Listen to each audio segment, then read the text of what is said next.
Buena gente, hoy una visita especial. Venimos a ver a Mónica Boisede, a ver si nos recibe.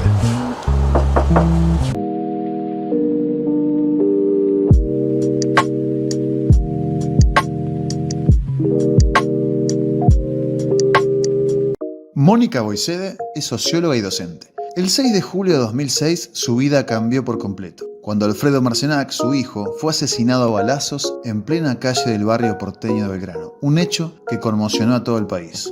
Ese dolor lo pudo transformar en una incansable lucha por la paz y contra la aportación de armas. Hoy nos recibe en la sede de la asociación civil que crearon en homenaje a Freddy, y vos nos vas a acompañar a entrar.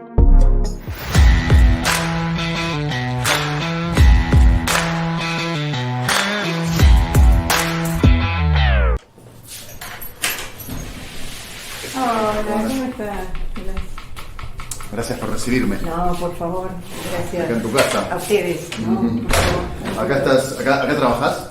Acá trabajo. ¿Este es tu lugar de trabajo? Este es mi lugar de trabajo. ¿Siempre acá? Mi lugar de trabajo. Sí, acá porque es un lugar Permiso. más tranquilo. Sí, pasa, sentate. El saco está muy lindo acá. No sé Está si fresco querés afuera. ponerlo ahí, allá. Podemos hablar más. Acá es tu lugar donde trabajás, preparás para la docencia, la diplomatura. En realidad, sí, acá nos reunimos también grupalmente con el equipo de trabajo de la diplomatura, también nos reunimos mucho acá. En realidad, esta es la sede de la asociación, quedó como sede de la asociación. Ahora estamos construyendo un espacio para que sea un espacio aparte la sede de la asociación. Pero esta es la casa de Freddy y es la sede de la asociación. Claro. Nosotros inclusive la modificamos un poco nuestra casa para que fuera un espacio de encuentro para trabajar acá. Pero ahora hace falta un espacio distinto, más amplio, con muchos materiales tenemos de los trabajos. Claro. Y bueno, entonces... Porque ha crecido eso, ¿no? Ha crecido sí, de manera... mucho. Pensando, ¿no? Recién nombraba a Freddy, bueno, y la diplomatura por la paz, y bueno, uno no puede empezar esta conversación sin recordar aquel 2006 y todo lo que ha pasado, ¿no? Uno los ve a ustedes, a tu familia, ¿no? Y en el momento que pasó lo de Freddy y que en ese momento se exigía siempre, cuando pasaban estos hechos, mano dura. Ustedes siempre pensaron primero, ¿no? En que había que bajar, ¿no? Había que construir del amor, ¿no? Y cómo ha pasado todo este tiempo construyendo desde el amor. Sí, por ahí hay dos cosas ahí de los que vos decís, Nicolás, que es interesante recuperar, porque, viste, ya han pasado 17 años. Y la verdad es que cuando uno piensa en eso, hay mucha gente que, sobre todo los jóvenes, que ni siquiera saben lo que sucedió. Así que me parece que es interesante recuperar eso. Freddy fue asesinado ese 6 de julio del 2006 por un usuario legítimo de armas de fuego. Eso significa que era un individuo al que el Estado le había concedido esa posibilidad de tener un arma de fuego, ¿no? Que eso es lo más grave de toda esta situación. Este individuo había cometido ya otros 3 atentados y en hirió a 11 personas y a Freddy lo mató. La verdad es que siempre pienso en ese momento, creo que lo que nosotros sentimos con mi esposo, con el papá de Freddy, fue que también nuestros otros hijos, salieran o resultaran lo menos dañados posible, ¿no? Y en realidad, cuando uno siente mucha furia, mucho dolor, todo lo que está alrededor tuyo se llena de odio. Claro. Y la verdad es que eso no permite sobrevivir a nadie. Entonces creo que nosotros también, pensando en eso, en que nuestros hijos también tenían que sobrevivir a todo esto que había ocurrido, de algún modo tratamos también de serenarnos. Y por otra parte también creo yo que fue una especie de homenaje a Freddy. Freddy era muy sereno, se mantuvo sereno aún en el momento de su muerte, porque eso lo averiguamos con los médicos que lo atendieron. Entonces nosotros tampoco podíamos tomarnos la atribución de transformar eso en una tragedia toda poblada de odio. Y ahora que uno lo ve en la distancia, yo creo que fue una actitud no solamente saludable para nuestra familia, sino que también nos permitió abrir el corazón, el espíritu, la mirada a otras cosas que pudimos ir construyendo después y que en definitiva han sido el verdadero acto de justicia en nombre de Alfredo. Claro. Pienso, ¿no? Te escuchaba que decías, ¿no? Eso de construir, ¿no? Porque de alguna manera pensaste en tus hijos, ¿no? Pero pensaste en otros hijos, sí, en otros Freddys, pensaste en lo que podía pasar, ¿no? Y ¿crees también que por ahí el hecho de que venís de la docencia, de comunicar, ¿no? No se encerraron, otras familias que se hubiesen encerrado, se hubiesen protegido, ustedes se mostraron y hablaron y comunicaron y proyectaron, ¿no? Pensar un mundo sin armas, ¿no? Sí. Con lo que fue aquel proyecto del desarme y lo que continúan haciendo con la diplomatura. ¿Crees también que un poco la docencia también, ¿no? te permitió salir y decir, tengo que pensar en otros? Mira, la docencia fue muy interesante porque en ese momento los jóvenes que habían hecho algunas manifestaciones acá en pedido de justicia eran jóvenes que concurrían a la Escuela Técnica 3, yo en ese momento trabajaba en Técnica 3, y fueron ellos los que movilizaron todo esto junto con compañeros y amigos de Freddy de natación, y bueno, ellos fueron los que movilizaron, y venían a casa y decían siempre, Mónica, algo hay que hacer, decían ellos. Y la verdad es que yo los veía a ellos y veía en ellos a Freddy. Y me sublevaba eso también, porque es cierto lo que vos decís, no era solamente nuestro hijo, inclusive la información que nosotros fuimos rescatando en ese momento. Adrián, el papá de Freddy, se puso en contacto con la Red Argentina para el Desarme, empezamos a averiguar datos, información, cómo podía ser que ocurriera que una persona, el Estado le hubiera dado un arma de fuego, lo hubiera considerado apto para darle un arma de fuego. Empezar a averiguar todas esas cosas que la verdad que para mí era un tema absolutamente novedoso. Y cuando empezamos a ver todo eso, nos fuimos también rodeando de otras personas y nos fuimos dando cuenta, creo yo que sintiendo, que el estar con otros te permite de algún modo no caerte, ¿no? Esa sensación. Y en la docencia, yo creo que la docencia permitió eso, el entender que algo había que hacer y que la herramienta, por lo menos para mí, no tenía otras, ¿no? Yo no tenía otras. Entonces, bueno, la herramienta era el conocimiento, por un lado, y por otro lado también la posibilidad de difundir esto, de que otras personas se enteraran. Igual esto que nos pasó a nosotros les pasa a todas las víctimas de violencia. Si vos escuchás a los padres y las madres y los familiares, en general dicen, yo quiero hacer algo para que esto no vuelva a ocurrir. Claro. Hay como un grito humano que te lleva a que la protección de los otros también aparezca, ¿no?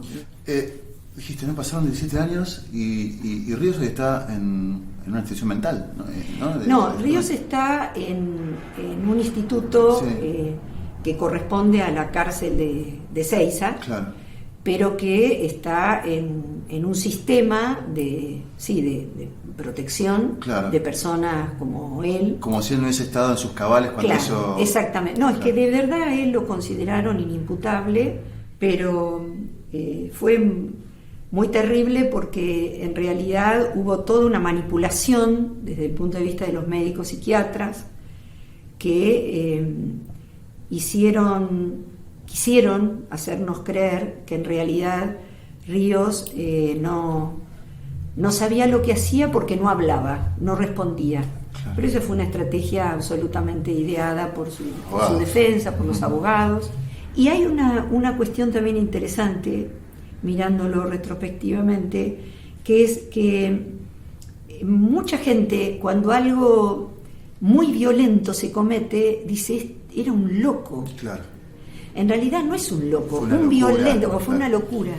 No, es una gran, es una gran violencia.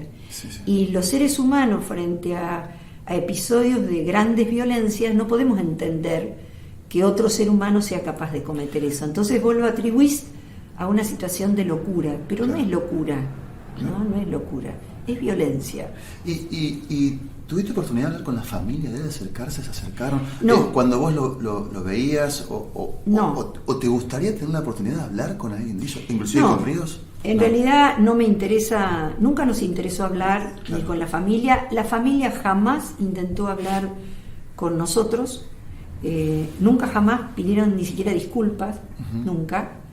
Y cuando tuvimos que hacer la primera reunión de mediación obligatoria en el juicio civil, el abogado nuestro que se presentó y el abogado y la familia del asesino plantearon que el padre planteó que en realidad no valía la pena que nosotros siguiéramos reclamando a la familia, que le reclamáramos al Estado, Claro. pero que la familia, que con eso nos conformáramos. Como que, bueno, iniciado el juicio civil, que nosotros lo iniciamos contra el Estado, un juicio civil que aún no terminó, después de todos estos años, nosotros iniciamos en el trabado 2008, eso?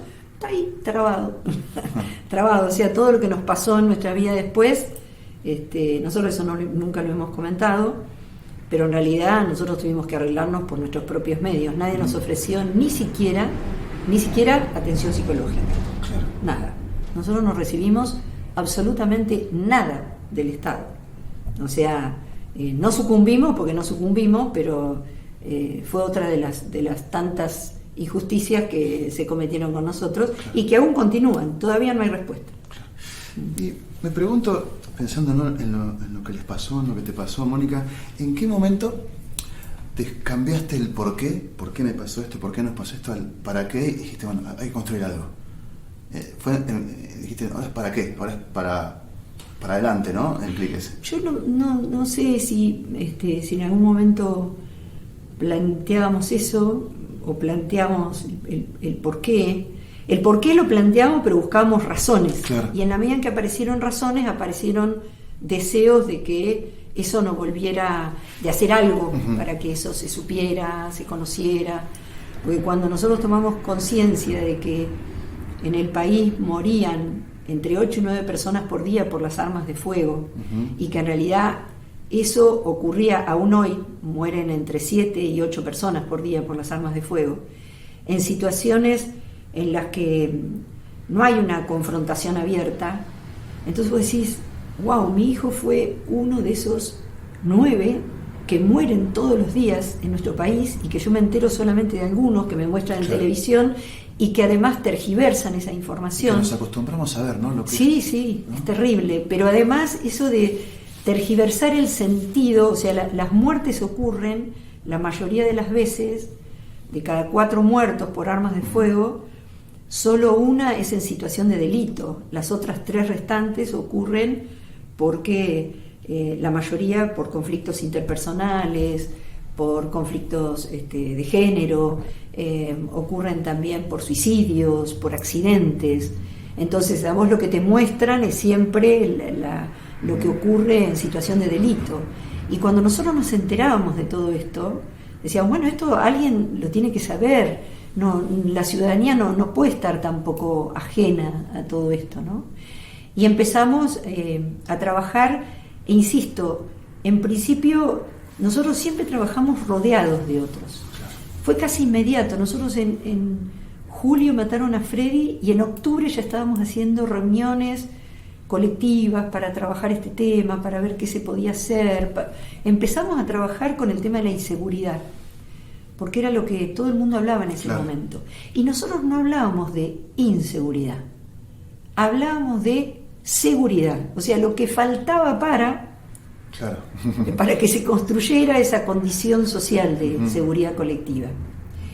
Y después cuando a partir del trabajo que hicimos con la Red Argentina para el Desarme, este grupo de organizaciones de la sociedad civil y de padres de víctimas, que también venían bregando por una ley de desarme, un programa de entrega voluntaria de armas de fuego, ellos empezaron a trabajar. ¿Te acordás cuando ocurrió el crimen de Carmen de Patagones? Sí, que ocurrió en la escuela, sí. Uh-huh. Bueno, que fue tan terrible, ¿no? La muerte el crimen que ese chico cometió matando a algunos de sus compañeros. Sí. Bueno, este grupo ya se venía trabajando, nosotros no los conocíamos. Cuando Adrián, indagando, descubre a la RAD, la Red Argentina para el Desarme, nos contactamos con ellos y a partir de ellos empezamos a tener toda esta información. En ese interín, en una manifestación que se hace en Buenos Aires, fue que Kirchner vio a la Red Argentina para el Desarme, a integrantes de la RAD, y los llamó para ver qué estaban proponiendo ellos. Claro.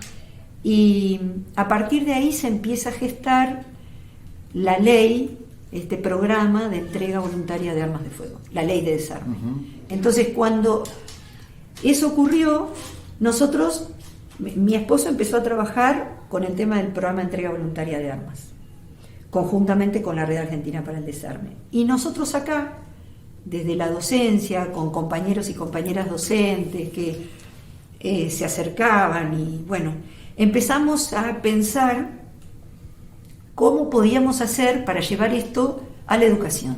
Claro. ¿Qué pasaba si esto lo llevábamos a los ámbitos educativos y se convertía en un tema de discusión? ¿Qué pasa con las armas en el país? ¿Sería importante pensar en desarmarnos? ¿Por qué es importante desarmarnos? ¿Es natural que existan las armas de fuego en la vida de la familia? Todas estas preguntas que a nosotros nos dan vuelta, se las planteamos, armamos algunas propuestas, se las planteamos a la inspectora regional y la inspectora nos dijo que sí, podíamos ir a las escuelas, pero previamente conformó un grupo de docentes de diferentes niveles, de diferentes modalidades, y con ellos terminamos de armar las propuestas didácticas para llevar al aula. Claro. Así que fue como todo junto, digamos, a medida que nosotros teníamos información y conocíamos y el deseo de poder ir transformando y dando a conocer todo esto, fue generando todo ese movimiento. Y ahí también te ayudó a sanar un poco eso, ¿no? Por supuesto, claro. Era muy sanador. Yo creo que el verdadero acto de justicia es ese. Siempre digo, nosotros no importa, la institución judicial no nos dio respuesta, porque es lamentable, la institución judicial en Argentina es una de las instituciones que peor funcionan. Pero yo no me voy a meter en esa discusión, ni eso iba a resolver nada. Entonces, nosotros hacíamos para construir, para que nuevas generaciones empezaran a pensar de otra manera. Que las armas son un instrumento de muerte, que es importante pensar por qué un instrumento de muerte ocupó tanto tiempo en la vida de nuestra sociedad y ni siquiera nos habíamos percatado, y cómo eso puede ocasionar tanto daño. Y a su vez empezamos a darnos cuenta que una sociedad armada es una sociedad violenta. Y que si vos querés construir, querés trabajar para el desarme, también hay que trabajar para la disminución de la violencia necesariamente. Entonces se fue uniendo y transformando esas acciones educativas en un programa educativo de concientización para el desarme y la construcción de la paz. Y la propuesta en cada una de las escuelas, en todos los ámbitos educativos, fue siempre: ¿quieren trabajar con nosotros para el desarme y la construcción de la paz? ¿Se imaginan una sociedad más pacífica que la que vivimos? Bueno, ¿cómo podríamos? ¿Qué tendríamos que hacer? Y eso lo transformamos en una cuestión de discusión. Porque nuestro propósito nunca fue ni es convencer a nadie. Simplemente generar espacios de argumentación, de discusión. Porque son cosas que uno no piensa. Yo tampoco las pensaba. No me la enseñaron en ningún lado donde estudié. En las escuelas aún hoy se enseñan las guerras mundiales, se enseñan la resolución violenta de los conflictos, ¿no? Y no aprendemos en ningún lado cómo negociar, cómo resolver pacíficamente o con otras herramientas. No hay una historia de la paz. No hay. Está escrita, pero nosotros no la estudiamos. Claro. Sí, hay historias sobre la paz, Sí. está escrita, No en está la concepción. en los libros. En los libros no está. Estudio, claro. ¿No? En los libros no está en la currícula. En otros lugares del mundo sí, Colombia, México, España. Bueno, nosotros empezamos a enterarnos cómo era todo esto, ¿no? De qué manera íbamos estudiando, pero en principio fuimos haciendo. Antes de saber todo, fuimos trabajando intuitivamente, ¿no? Después nos dimos cuenta que eso que para nosotros había sido una gran intuición se había transformado con el grupo de trabajo en una cuestión pedagógica fuerte, ¿no? Pero la asociación entonces de a poco fue haciendo un viraje hacia esto, los estudios para la paz, ¿no? Educación para la paz, que es un poco lo que nos define hoy. Nosotros somos una organización que tiene como propósito fuerte trabajar para el desarme y la construcción de la paz, sobre todo a través de una propuesta pedagógica que es la educación para la paz. Es una propuesta pedagógica, es una línea de pensamiento dentro de la pedagogía, y la asociación se fue definiendo hacia ahí, porque era nuestra mayor fortaleza. Pero también, a medida que íbamos definiéndonos, en el año 2009 creamos uno de los integrantes de la asociación, ¿no? Que todavía siguen trabajando con nosotros, a quienes yo agradezco infinitamente, porque sin mis compañeros de trabajo yo no hubiera sobrevivido, ninguno de nosotros hubiéramos sobrevivido. Nosotros sobrevivimos por ellos. Y en realidad, bueno, se le ocurrió a uno de los integrantes de la asociación: ¿por qué no hacemos en la universidad? ¿Por qué no llevamos a la universidad estos temas? Bueno, sí, entonces empezamos con una cátedra abierta, a partir como un espacio de encuentro, de estudio, de análisis de lo que íbamos haciendo. Después, eso fue en el año 2009, en el año 2011 vamos a la Universidad del Centro a dar una charla en Olavarría, la Facultad de Ciencias Sociales, sobre desarme. Y escuchan en la universidad, y el decano de la universidad se conmocionó mucho, y además ahí conocimos también, o empezamos a tener un mayor vínculo con un antropólogo, un doctor en antropología, que es mediador comunitario, es antropólogo, pero es mediador comunitario. Y nosotros nos dábamos cuenta que había que tener más herramientas para trabajar en eso, y empezamos a trabajar conjuntamente, de nuevo, ¿no? Esas redes que se van construyendo, y el decano de la Facultad de Sociales dijo, bueno, salió esta idea loca de por qué no podemos hacer una diplomatura para trabajar estos temas. Y bueno, y empezamos a proponer la diplomatura, y ya hoy tenemos la diplomatura, que el año que viene creo que ya va a ser virtual. Pero bueno, fue así, fue como siempre con otros, siempre en redes. Hay un autor que nosotros trabajamos que es un autor admirable, ¿no? John Lederach se llama, un mediador reconocido mundialmente porque ha trabajado en conflictos muy importantes a nivel internacional, y él dice: lo que no nos damos cuenta es que para construir la paz hay que estar muy atentos a las relaciones que tenés que construir con otros, con otras personas, con otros grupos, pero que nunca piensen como vos, o que por lo menos no coincidan necesariamente en tu mismo pensamiento. No sé si esto se cumplió tanto en nosotros, pero sí era gente que venía por otros caminos y nos fuimos encontrando, y esa red permitió este crecimiento. Porque hoy no estamos en el mismo lugar. Yo sé que no estamos en el mismo lugar. Seguramente que no. No sé si tengo una definición para la paz, Mónica, pero sí puedo decir una sensación, y escucharte me da mucha paz. Y te quiero agradecer este momento que nos has contado todo esto, porque seguramente eso se va a transmitir, y te lo agradezco muchísimo. No, gracias a vos, Nico. Gracias a vos porque me diste la posibilidad también de contar todo esto. Y además, no te preocupes, definición de paz no hay una definición cerrada, pero sí tiene que ver con la justicia, los derechos humanos y también tiene que ver con la capacidad para resolver los conflictos sin violencia. Eso es el reto más importante que tenemos. Claro que sí. Gracias, Mari. Muchas gracias. Gracias a vos.